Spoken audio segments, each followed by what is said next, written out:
একটি ছোট গ্রামে থাকত অরিন্দম নামে এক যুবক। সে খুব মেধাবী ছিল, কিন্তু জীবনে বারবার ব্যর্থতা, দুঃখ আর হতাশায় ভেঙে পড়েছিল।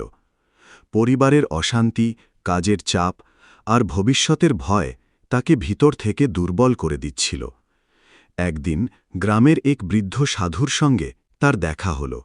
সাধু তাকে বললেন, প্রতিদিন একটু করে শ্রীমদ্ ভগবদ্গীতা পড়ো, সেখানে জীবনের সব প্রশ্নের উত্তর আছে। অরিন্দম প্রথমে বিশ্বাস করেনি, কিন্তু এক রাতে গভীর দুঃখে সে গীতার একটি শ্লোক পড়ল।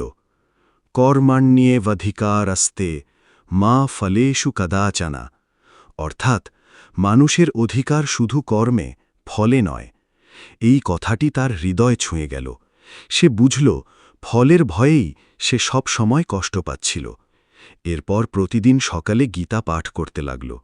ধীরে ধীরে তার মন শান্ত হতে শুরু করল। রাগ কমল, ভয় দূর হল, আর জীবনের প্রতি নতুন বিশ্বাস জন্ম নিল। কয়েক মাস পরে গ্রামের মানুষ অবাক হয়ে দেখল, আগের হতাশ অরিন্দম এখন সবার পাশে দাঁড়ায়, হাসি মুখে কাজ করে, আর বিপদের মধ্যেও শান্ত থাকে। একদিন কেউ তাকে জিজ্ঞেস করল, তোমার জীবনে এত পরিবর্তন এলো কিভাবে?